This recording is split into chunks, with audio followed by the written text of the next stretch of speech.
ಹಂಗೆ ಆ ಫೀಲು ಪೆಟ್ಟು ಸಾಕಿರೋರ್ಗೆ ಮಾತ್ರ ಗೊತ್ತಾಗುತ್ತೆ ಆ್ಯಕ್ಚುಲಿ. ಅದು ತುಂಬ ಥ್ಯಾಂಕ್ಸ್ ನಿರಂಜನ್ ಅವರೇ. ಸೇಮ್ 2 years ನೀವು ಪೆಟ್ಟು ಕೊಟ್ಟಿದ್ರಿ, ಅನ್ಎಕ್ಸ್ಪೆಕ್ಟೆಡ್ ಆಗಿ ಡೆತ್ ಆಯ್ತದು. ಸ್ನೇಕ್ ಬಿಟ್ ಆಗಿ ನಮಗೆ ಸೇಮ್ ಪಪ್ಪಿ, ಸೇಮ್ ಗೋಲ್ಡನ್ ರೆಟ್ರಿವರು, ಸೇಮ್ ಫೇಸ್ ಇರೋದೇ ಬೇಕು ಅಂತ ರಿಕ್ವೆಸ್ಟ್ ಮಾಡ್ಕೊಂಡು ಒಂದು 3-5 ಡೇಸಿಂದ ಸೇಮ್ ಪಪ್ಪಿ ತರಿಸ್ಕೊಟ್ಟಿದ್ರ. ತುಂಬ ಚೆನ್ನಾಗಿದೆ, ತುಂಬ ಖುಷಿ ಆಯಿತು. ಮನೇಲಿ ಬಿಟ್ಟೇ ಇರೋಕ್ಕಾಗ್ತಿರ್ಲಿಲ್ಲ ಇವನ್ನ. ತುಂಬ ಥ್ಯಾಂಕ್ಸ್ ತಂದು ಕೊಟ್ಟಿದ್ದಕ್ಕೆ. ಹಂಗೆ ಆ ಫೀಲು ಪೆಟ್ಟು ಸಾಕಿರೋರ್ಗೆ ಮಾತ್ರ ಗೊತ್ತಾಗುತ್ತೆ ಆ್ಯಕ್ಚುಲಿ. ಅದು ಬೇರೆಯವ್ರಿಗೆ ಯಾರಿಗೂ ಅಷ್ಟು ಗೊತ್ತಾಗಲ್ಲ. ಆ್ಯಕ್ಚುಲಿ ನನ್ನ ದೊಡ್ಡ ಮಗನಿಗೆ ಹೇಳಿಲ್ಲ ನಾನು, ಹಾಸ್ಟೆಲಲ್ಲಿ ಅವ್ನಿಗೆ ಹಿಂಗಾಗಿದೆ ಪೆಟ್ಟು ಅಂತ.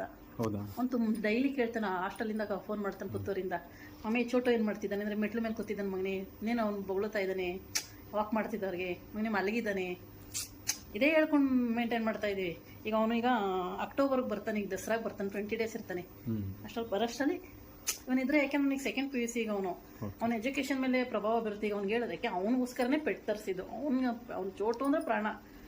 ಹಾಗಾಗಿ ಅವನು ಎಜುಕೇಷನ್ ಮೇಲೆ ಈಗ ಸೆಕೆಂಡ್ PUC, ಅವ್ನ ಸ್ಕೋರ್ ಮೇಲೆ ಏನೋ ಹೇಳಿದ್ರು, ನೈಟ್ ಸರ್ವಿಸ್ ಬಸ್ ಹತ್ಬಿಟ್ಟು ಬಂದ್ಬಿಡ್ತಾನೆ ಅವನು. ಹಾಸ್ಟೆಲ್ ವಾರ್ಡನ್ ಅಂತ ಹೇಳ್ಬಿಟ್ಬೇಕಾರೆ ಅವ್ನು ಇರಲ್ಲ. ಅವ್ನಿಗೆ ಹೇಳ್ದೆ ಸುಳ್ಳು ಹೇಳಿ ಮುಚ್ಚಿಟ್ಟು ಬರೋಷ್ಟು ಮಗನೇ ಹಿಂಗಾಯ್ತು ಮಗನೇ, ಅನ್ಎಕ್ಸ್ಪೆಕ್ಟೆಡು, ಅವ್ನ ಬದಲು ಅವ್ನು ನೆನಪಾಗಿ ತಂದಿದ್ದೀವಿ ಅಂತ ಸಾಕೋಣ.